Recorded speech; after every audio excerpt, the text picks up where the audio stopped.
Sound check, 1, 2, 3. Sound check, 1, 2, 3.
Good morning, everyone. I'd like to call this meeting of the Airport Subcommittee to order.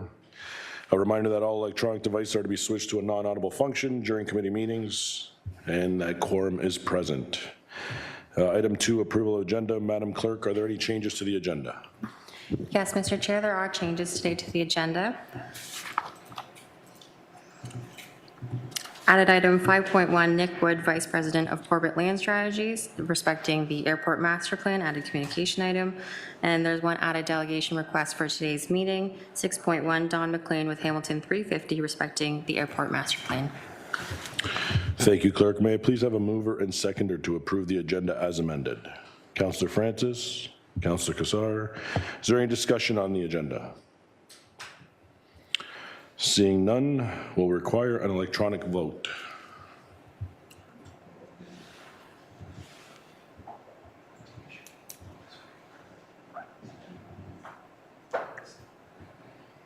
Vote is up.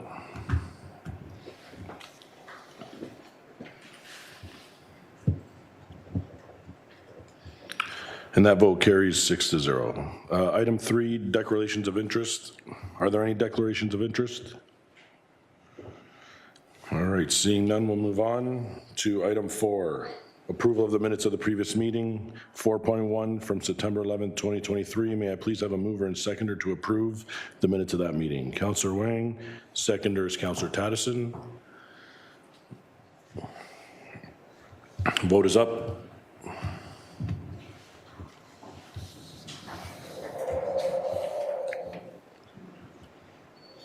Councillor Beatty, just waiting for your vote. Thank you. And that carries 6-0, I believe, yep. On to communications, item 5.1, Nick Wood, Vice President of Corbett Land Strategies, Inc., respecting the Airport Master Plan, PED 19084. May I please have a mover and seconder to receive the communications item? Councillor Kassar, seconder, Councillor Taddison. Any discussion on the communication? Seeing, Councillor Wang. Thank you. As I failed to read this until right now. I wonder if anybody from our team, or perhaps even to the team at the airport, are any of these concerns valid in your opinion? So he's asking for that, saying that the draft technical airport master plan and the expansion of the noise contours, that there would be an impact to existing and proposed developments, which I think is true, but is there any other items of note that we need to take into consideration with this correspondence? Through you, Chair. So I will look to Cole or Catherine, and then if there's staff that would like to follow up with any comments. Go ahead, Cole. Great, thank you. Yes, we've received a copy of this letter as well, and part of their team have been a part of the whole consultation process when it comes to the master plan. We've had several communications back and forth with the team there. Overall, I think the recommendations in the master plan would actually meet any of the concerns that this developer has as presented in the plan. So no real concerns from what I'm seeing in that. Any city staff want to comment or no? Councillor Wang, follow up? All right, thank you. Any other questions or comments on the communication? Perfect, we'll go to the electronic vote.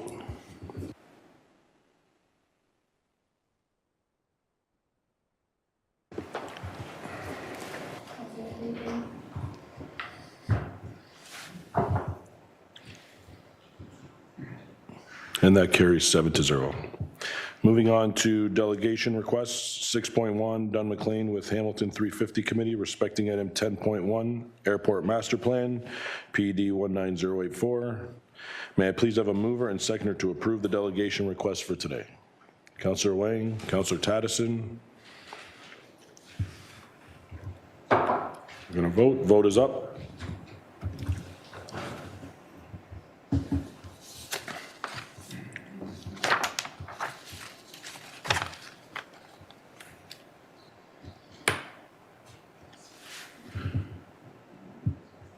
And that carries 6-0. So item 7.1, Don McLean with Hamilton 350. Don, please turn on your video and microphone. Welcome, Don. Good morning, and you can start as soon as you're ready. Good morning, Chair Spatafora. Thank you for the opportunity to speak here this morning and the approval of the committee to do so. I am, you may be getting bored with me because I'm around here quite a lot, but let me just pull my notes up here and see where we can go. My concern, as you can imagine, coming from Hamilton 350 Committee is about climate and the response to the climate emergency in the master plan. By my search, the word climate shows up about 11 times in the report, but all those are in the 3 pages at the tail end of the report, 97 and 99, or in repeats of those pages. And there's a textual commitment to climate mitigation adaptation, but virtually the only specific plans are for adaptation. There is a graph on page 98 claiming to show, quote, sources of greenhouse gas emissions, end quote. There's no indication this is for the airport, and it seems unlikely since it shows large amounts for residential, agriculture, and energy supply. So I assume that this is some kind of a statement of the overall, someone's assessment of the overall effect of various things. And aviation is highlighted there as 3.2%. It would be nice to actually see what the actual emissions are from the airport and its activities, including the flights coming in and out. That should be part of Hamilton's annual reporting of emissions rather than remaining what it is at this point, a black hole in that report. So the number should actually include, in my view, actual aviation emissions. It's essentially 50% of the total for each aircraft arriving and or leaving at the airport. And I suspect that the airport is at or near the top of greenhouse gas emissions in Hamilton.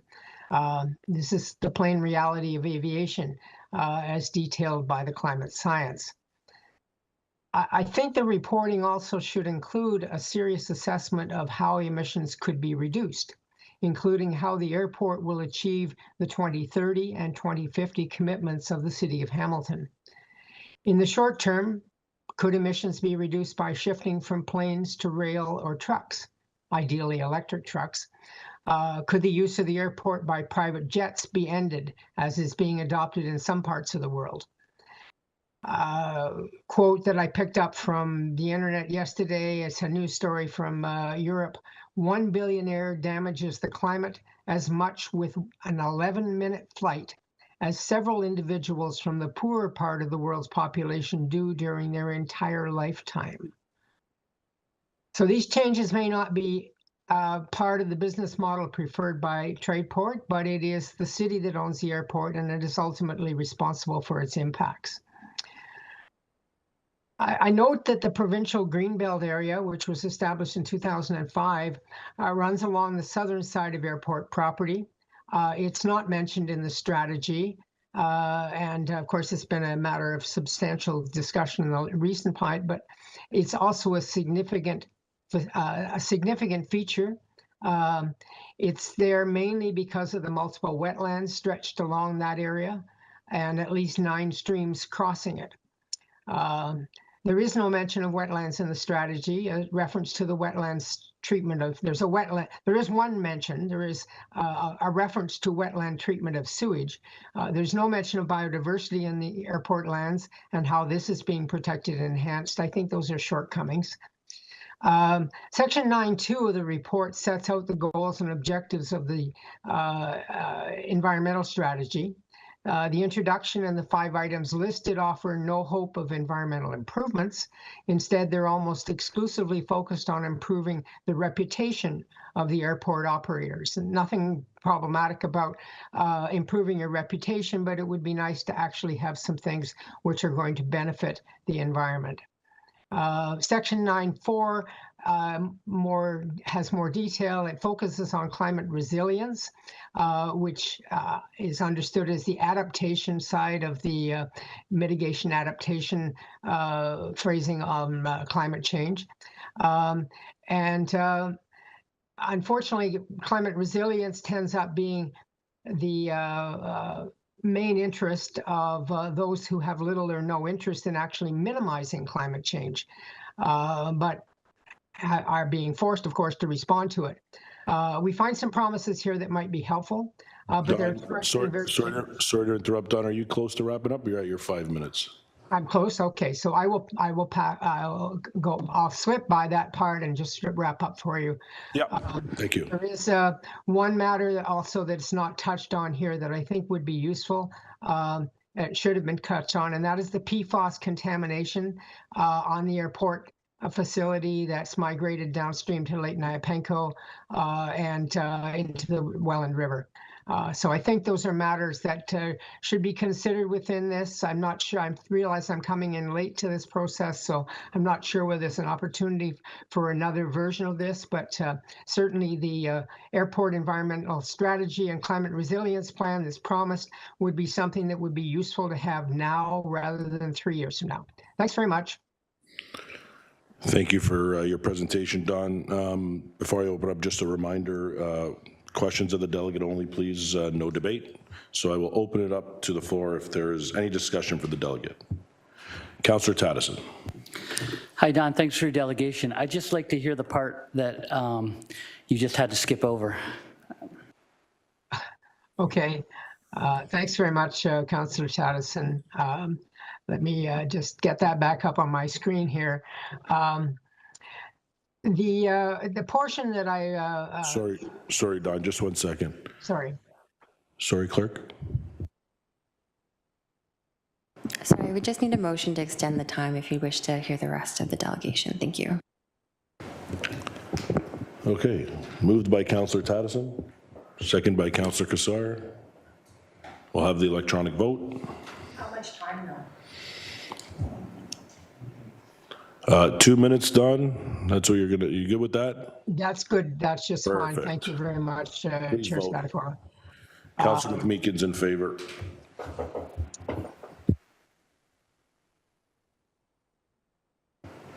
And that carried 6-0. Don, take it away. Thank you very much. And I'm bouncing between 2 screens. I like to look at who you are and at the same time look at my notes. So I have largely completed what I wanted to say. There is a little bit toward the end here that, as I said, there's a section on climate resilience, talking about carbon footprint reduction and decarbonization assessment. There don't seem to be actually any specific plans included in the climate resilience section to achieve those things. But most of the promises that are being presented here are trying to reduce the impacts of extreme weather generated by climate change. And certainly that's an important thing to do. But I really would like to see, and I think it's reasonable for the city to be seeking very specific steps by which emissions can be reduced, by which we can reduce the likely extent of climate change by reducing the causes of it. And that seems to be something that might come up in the promised airport environmental strategy and climate resilience plan, but that's not promised until 2026. I would suggest that plan should be completed as part of the material in front of the committee before it finalizes an approval of this strategy. And the PFAS contamination I mentioned very briefly there, most of you are probably aware of that. I understood that the initial cleanup efforts were not successful in removing the contamination. it seems to me that's something that should be addressed in the strategy, or at least acknowledge that have an ongoing problem that we have to pay attention to. And not having it there means that there isn't attention being paid necessarily to other projects in the vicinity, such as the airport, a plan to expand Highway 6 bypass, which will quite likely disturb sediments that are contaminated, heavily contaminated with what are now widely known as the forever chemicals that are significant health issues and significant problems for the watershed downstream from the airport. And I'll stop there. Sorry, Don, I hate to do this to you, but your 2 minutes that was additional is now up. Yeah, If that's you- fine. Is that good, or you need a Yeah, closing? I'm fine. No problem. Thanks so much for that, Don. I appreciate it. Back open to discussion now for the, any questions, sorry, to the delegate. Councillor Kassar. Thanks, Chair Spatafora, and thank you, Don, for being here. Appreciate the delegation. We don't get tired of you. I did have similar questions that you had raised about climate resilience that I will be asking, and you raised some others that I will ask once we get to that point in the committee meeting. So thank you for being here, Don. Thank you, Councillor. Anyone else with questions for Don? Okay, seeing none, I guess we'll get a mover and a seconder to receive the delegation. Councillor Kassar, Councillor Taddison, and we'll, the vote is up.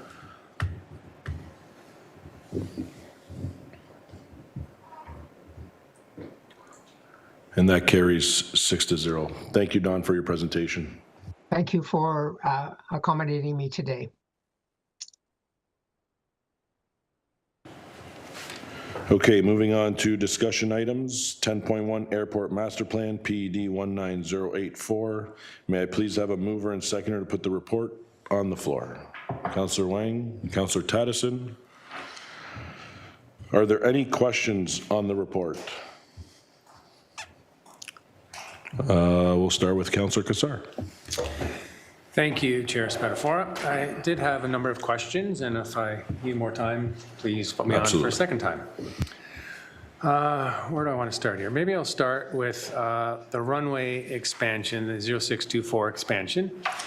And we talked about this a little bit at the last committee meeting last month. Just want to quote on here. It said that the expansion is not recommended in the next 20-year horizon. So understand that this is looking out to future planning. Expansion would not add capacity and rather provide overall system usability redundancy, and is not required based on future traffic forecasts. But I understand, that we're looking at what could happen in the future, and this is a long-term plan. I just wanted to ask, I guess, to the group from the airport, what is the cost? What is the business case for having that in a plan? Knowing that it would not be needed for traffic, but it's just for redundancy. So I'm just looking to understand the value of the redundancy, because I believe that's what it's based on, because there are all other implications to expanding across Airport Road that the city would also be having cost to taxpayers. So just want to understand at this point in time, understanding this is long-term in the future, but what consideration has been put to those elements? Awesome. Cole? Great. Yeah, through the chair. No, thank you for the question, Councillor Kassar. So as you can see in the master plan currently, you are correct. That land for runway extension is being held for what could be 9,500 foot runway at some point in time. When it comes to the actual business case on when to do it, that could actually change over time, depending on the actual fleet mix and use of aircraft at the airport.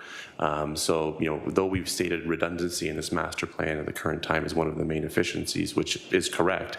Your other comment on it doesn't add capacity is also correct, as we have a cross runway system and you can't add additional flights. It's not a parallel system, as well as having the noise abatement procedures in place over the city of Hamilton. So aircraft cannot take off over the city of Hamilton from 11 to 7 or land through the city of Hamilton coming over it at the same time. So all of those factors are considered when actually making a business case to extend a surface, and which is why we've recommended it to be just held at the moment rather than put in a plan to implement.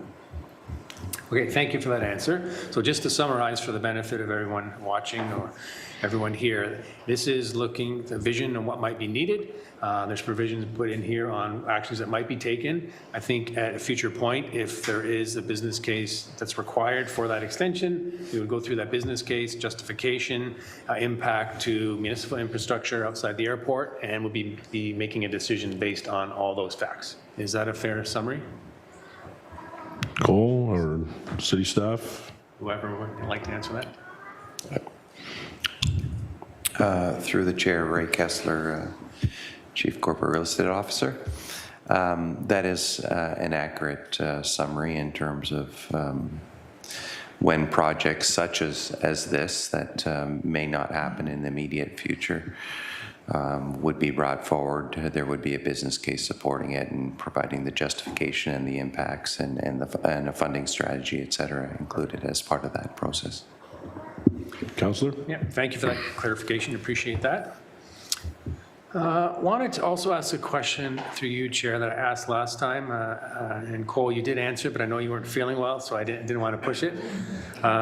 So I'm bringing it back here.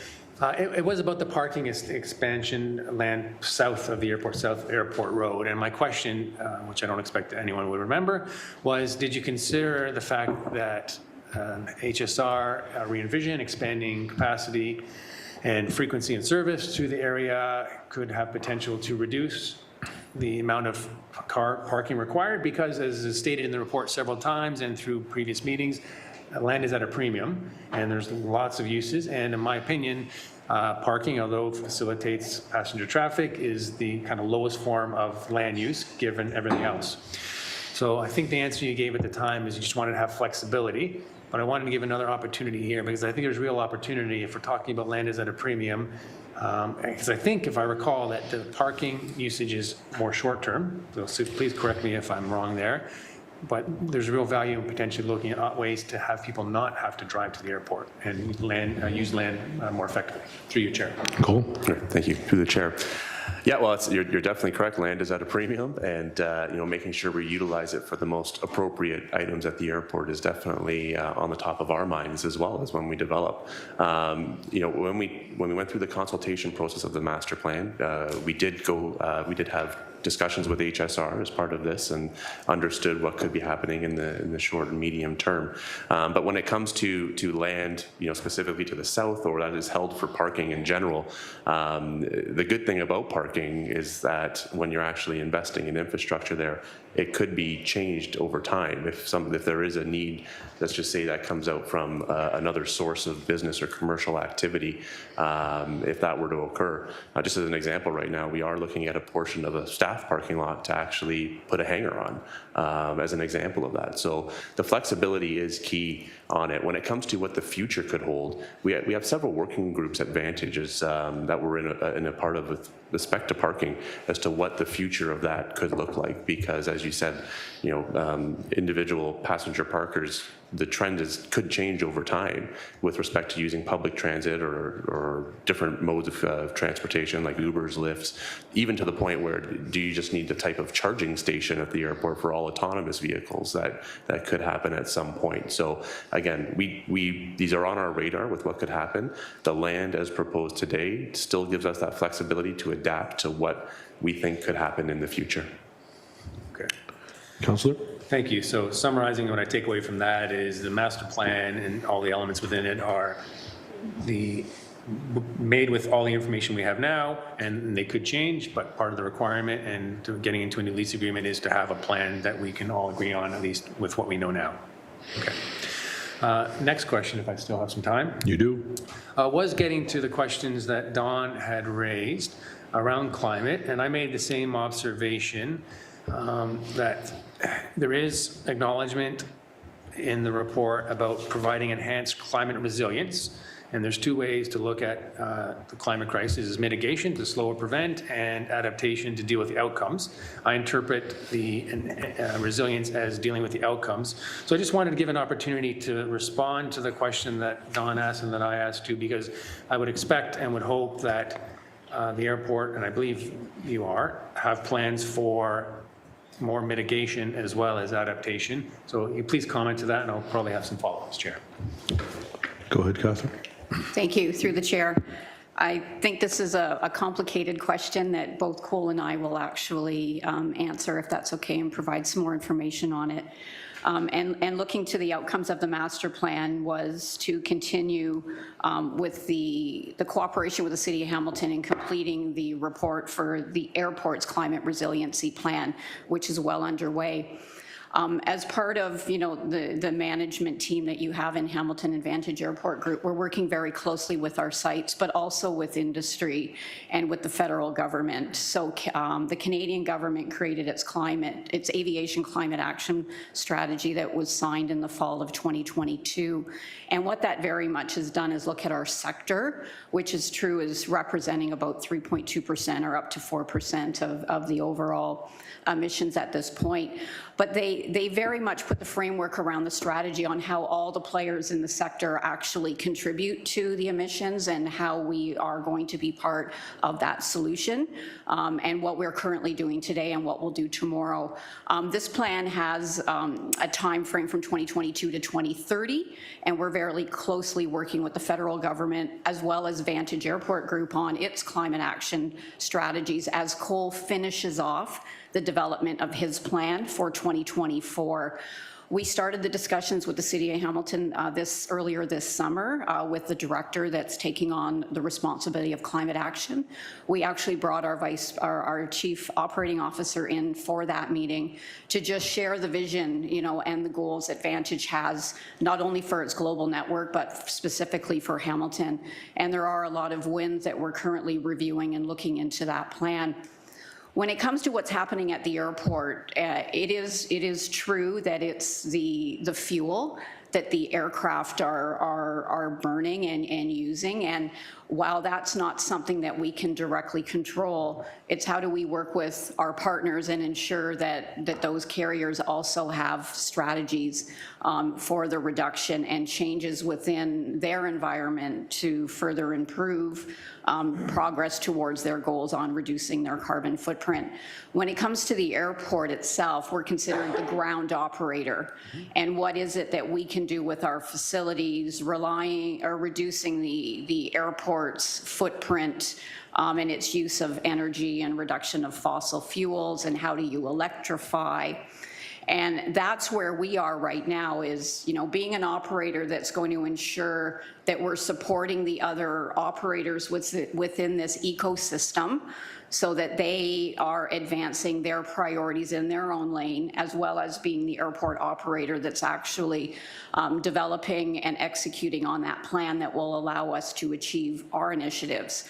So as we agreed with the city and staff that we're working through this for completion of this plan in 2024, it's well underway now. And the airport always has had, initiatives that focus on the community and our impact. Cole actually is working on some specific items right now that we've shared with the city. So I'll pause right there now on the industry as a whole and how we're working very closely with the federal government and Vantage Airport Group, and just have Cole add a little more flavor on what's happening locally for you. Great. Thank you, Kathy, through the chair. So at Hamilton Airport, there's a couple items this year specifically that we're working on in support of our ESG strategy while we're working on the recommendations that are coming through. So right now we've engaged with Walter Fetty, who's doing a net zero investment or investment grade net zero energy audit for us, as well as creating our decarbonization plan for the airport, which is expected to be completed by the end of this year. So that plan will be basically our guiding map as to how we can decarbonize scope 1, scope 2, looking at those emissions specifically for the airport in a real short to medium term for us. But while that's happening, we're also looking at the three key items of the environmental aspect of our plan are reducing carbon, effective stormwater or water at the airport, and then the last is waste and reducing what goes to landfill. So those are our three main short-term objectives.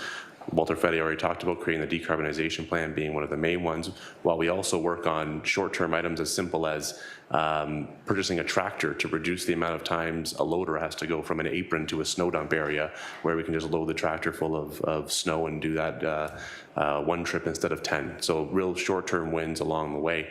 Terminal waste program is being implemented this year. We completed a terminal waste audit earlier in the summer and are implementing that plan now as we speak. And lastly, with the federal funding received through the NTCF program, we received approval and funding to install MDBR water treatment facility for glycol residual that comes through our storm system. So 3 real progresses in the short term on that, while we still continue to get that final report on what the long term, or I'll call it more medium-term plan, will look like. Councillor, if you want to follow up to their answers, and then I'll put you on for a second time. Okay, yeah, just put me on for a second time. Thank you. Thank you. Councillor Wang? Thank you. Through you, Chair, I just noticed that there was a couple of things that I wanted to just get a little more clarification on. For the most part, the master plan that the team has put forward is I'm in support of. But what I don't know if I missed, because it is 127 pages, do we have any type of long-term planning for potential terrorist or emergency outage? Because I do see that there's an emergency response, but that I think is very clear as to, like, in an airport, you absolutely have to have an emergency response, but perhaps something in terms of external challenges that is there planning in place for something like that? Cole? Through the chair. Yep. The master plan in itself is really focused on land development, protecting the growth of the airport, and what that future holds. To your specific question, we have emergency plans in place today at the airport for a wide range of events, with a terrorist attack being one of them. We work with our partners, which includes HPS as one of them, and we do live exercise and tabletop exercises to make sure that we're prepared for any type of event that can happen at the airport. And then as well, from a business continuity side, how do we get back up as quickly as possible if that were to happen? So though not required in a master plan, we do have those plans separate outside of it. Okay.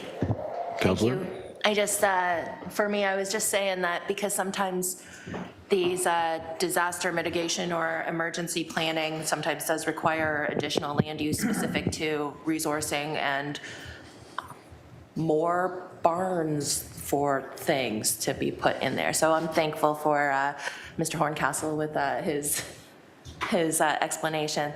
My second question is, the consultation has already been done for this master plan, but there are several studies that are coming forward that we are asking for.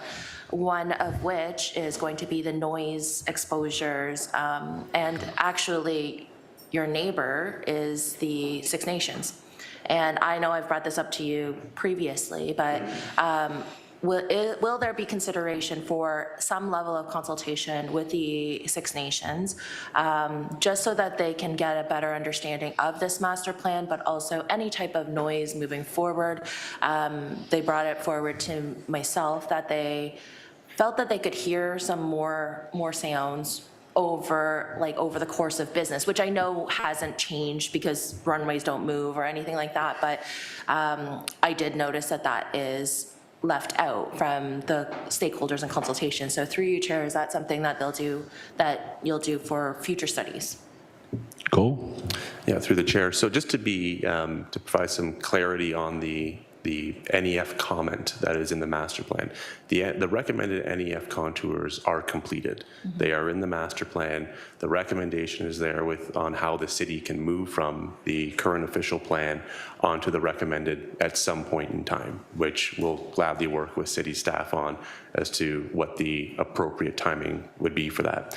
The NEF contours have actually been worked on for approximately a year and a half to 2 years before this. And through the master plan, we did allow for consultation on these NEF contours as well. So we did not, I'll say specifically, get any comments come in from Six Nations, but I'd be happy to have a conversation and run through the report and what we have in there now. And I know I did respond previously on the noise, and we don't necessarily get a lot of complaints from that area. But again, happy to have the discussions. And through you, Chair, I think that the Six Nations, not only Band Council, but also the Confederacy would be interested in at least starting a relationship and getting to know what we're planning as well, because I think that they will also be very interested in any of our environmental strategies or climate resiliency, as they are very strong keepers of the water. So I hope that through this bug in your ear, Chair, to the airport team, perhaps we can see if there's opportunity to connect closer with the Indigenous, both urban Indigenous as well as Six Nations. Those are all my questions. Thank you. Thank you. Cole, bug in the ear? All right. Received. On to Councillor McMeekin.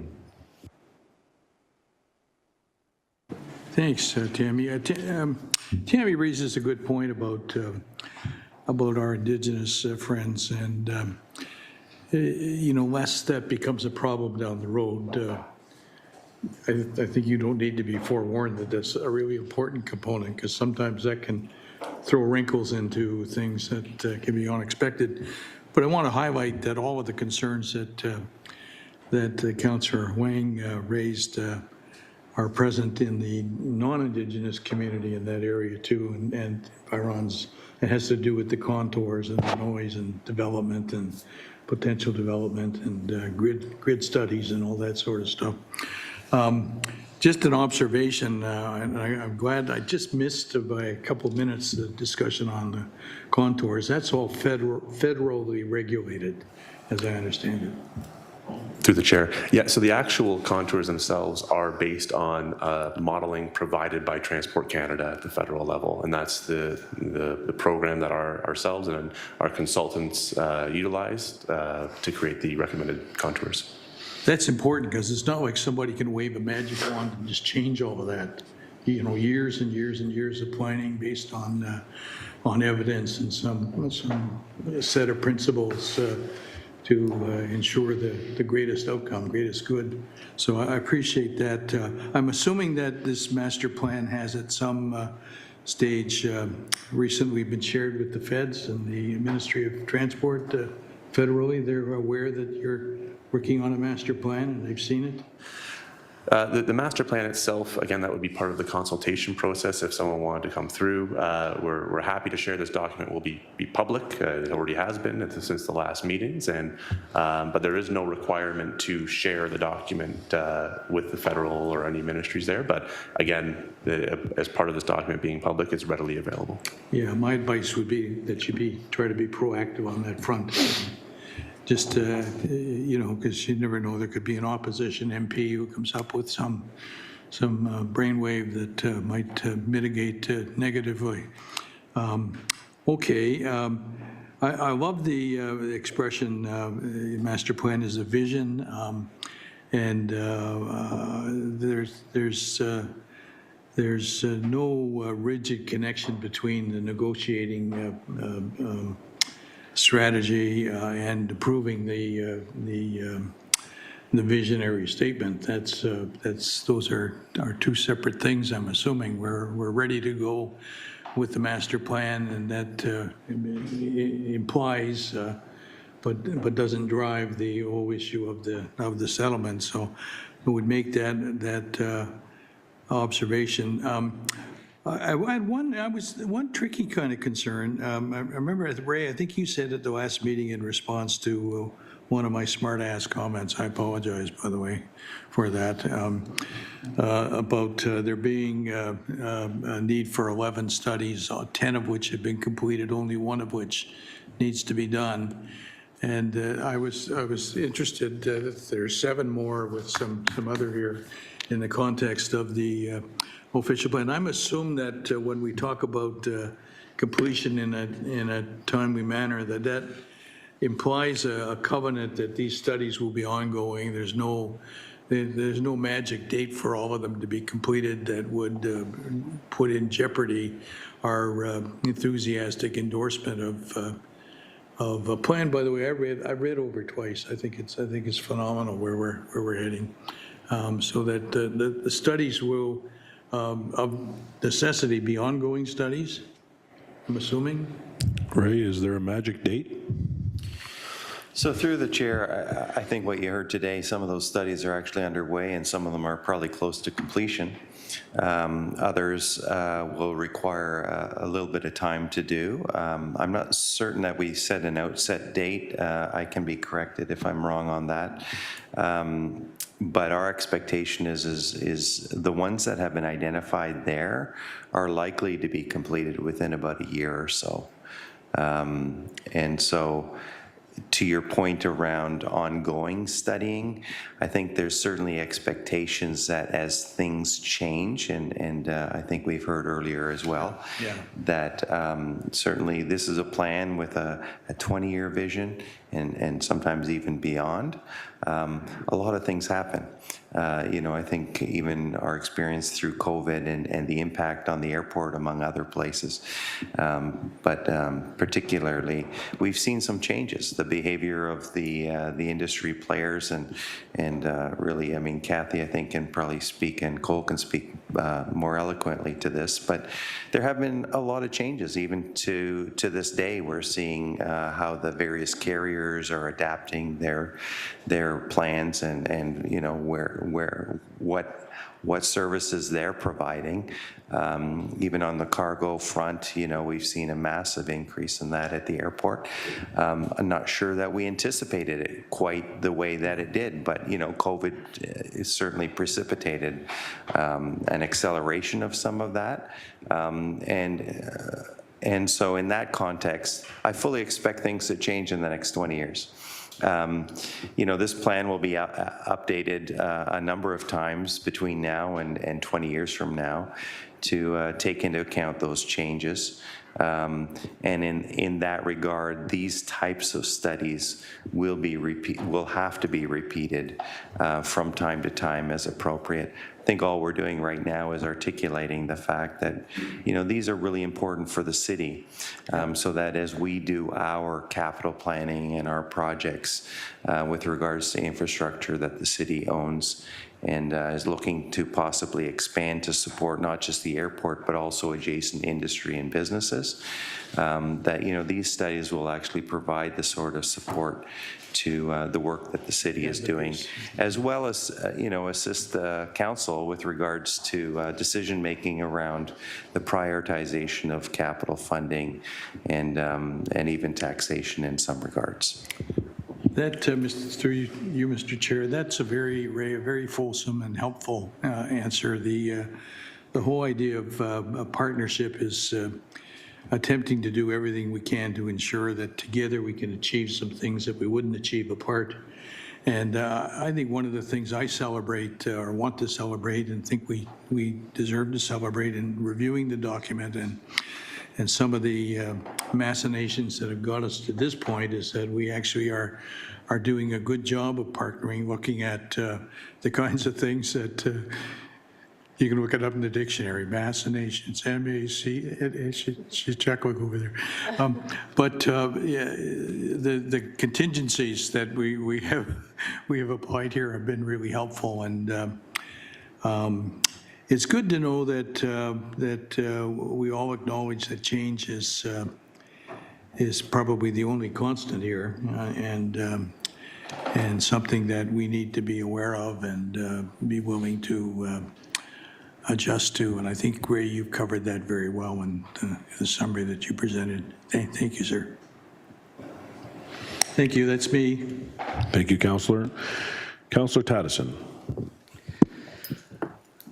Hi, Cole and Kathy. I wanted to flesh something out that Councillor Kassar mentioned about the runway expansion. And I'm assuming Hamilton's population growth is going to go up, and with that, our passenger uptake. So can you talk to me about the runway expansion and minutes on the ground and how the expansion would improve that concept?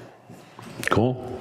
Yeah, through the chair. So runway 0624 is the surface that we're talking about here.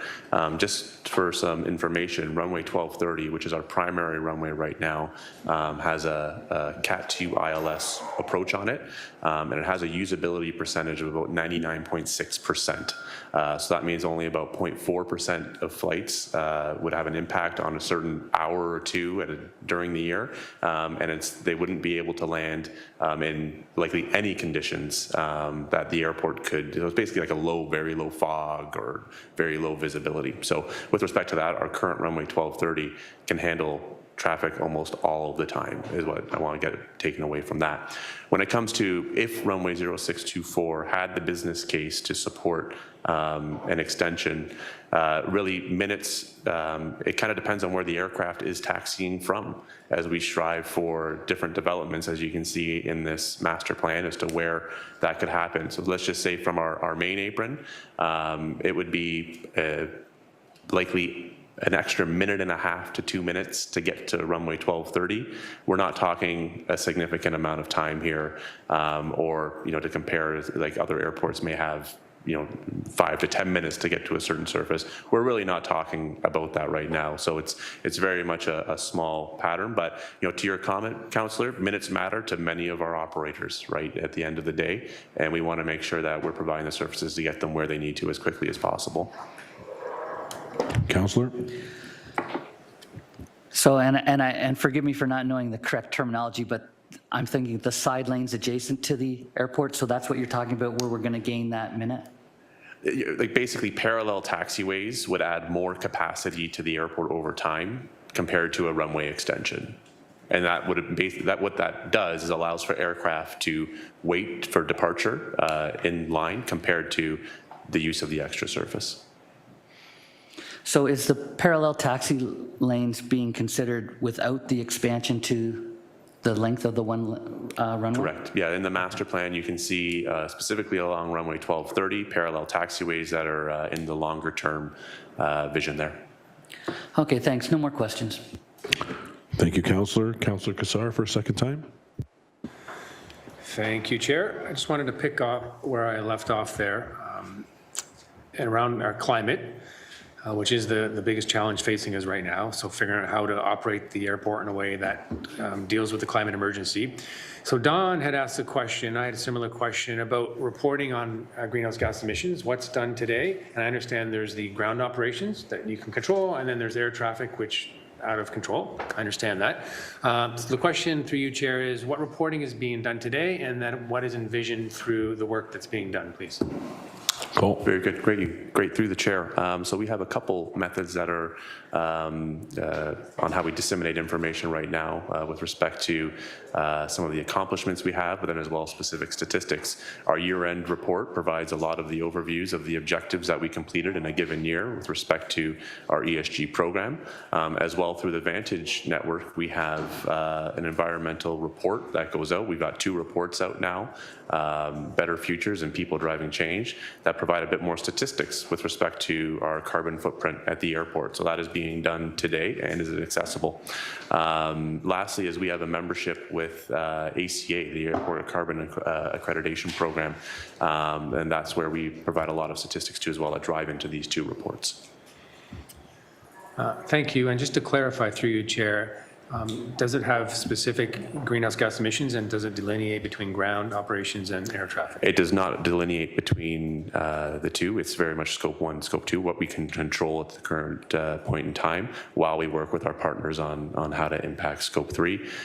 Your first question on greenhouse gas emissions, if I could take that away just to confirm the figure that I think it's reported as that, but I just would like to confirm that before I answer that question. Okay, thank you. And just a comment, not really looking for an answer here, but the master plan closes with a comment on climate. Just read it out. Airport environmental strategy and climate resiliency plan that incorporates federal goals and targets for the aviation industry. Totally get that. That's, got to participate in that. And the sentence finishes, while being mindful of City of Hamilton objectives. I got to be honest, my first reaction to that was mindful was a bit of a dismissive statement. A word could be used as aligned to or committed to. So I mean, if you want to respond, but just didn't get a good feeling conveying the seriousness and commitment here, notwithstanding what you've shared already in this meeting and the work's being done, so. Cole, you want to comment to that, or? Yeah, for sure. Through the chair, aside from the terminology and how you felt it read, that is not the case. In fact, when I presented our ESG strategy to the board last December, just formalizing items that we've already been doing to date, the City of Hamilton objectives were one of my first slides as to what was going on with respect to our local community and the plans that are being put in place to meet those goals. So it's very much aligning with the City of Hamilton's goals is on the forefront of our minds. Okay, yeah, thank you for clarifying, Cole, and I just wanted to call it out because it was inconsistent with what's been shared before, so thank you. I'll continue to push on this topic and probably have offline conversations. I appreciate the answer. Thank you. Those are all the questions. Thank you, Councillor. Okay, so at this time, I don't see anyone else on the speakers list. Do we have a mover and a seconder? We do. All right, we will go to electronic vote to approve the report. The vote is up.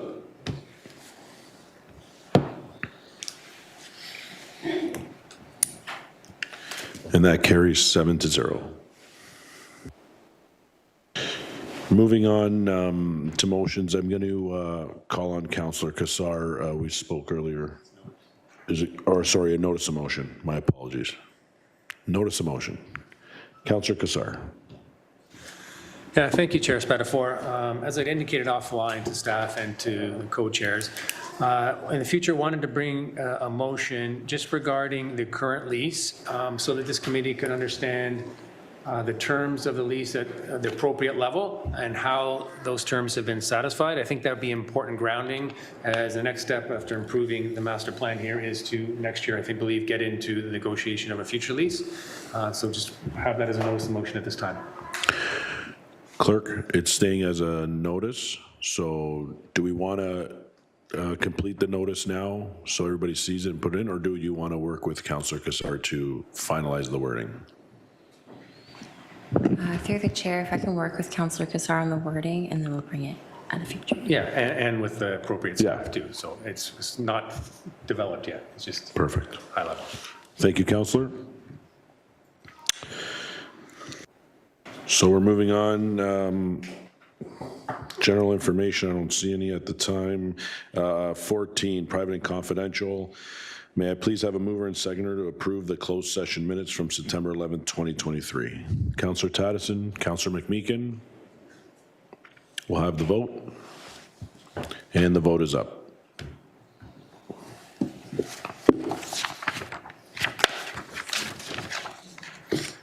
And that carries 7-0.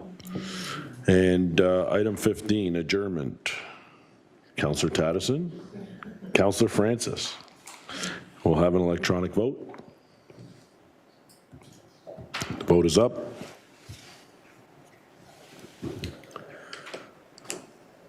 And that is carried 7-0. Thank you, everyone, today. Just in time.